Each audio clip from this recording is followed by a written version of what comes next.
Как идет ремонт учреждения культуры в Батыревском и Янтиковском районах, проверила профильный министр Светлана Каликова.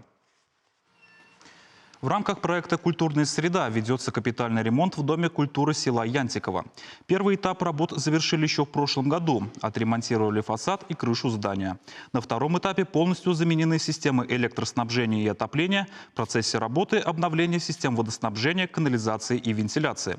На очереди отделка интерьера. На капитальный ремонт Янтиковского дома культуры выделено почти 22 миллиона рублей. Работы идут по плану. Сдача объекта ожидается к 31 августа.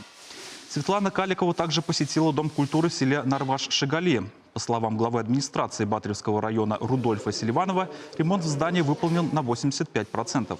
Завершены кровельные и фасадные работы, установлены оконные рамы и входная группа.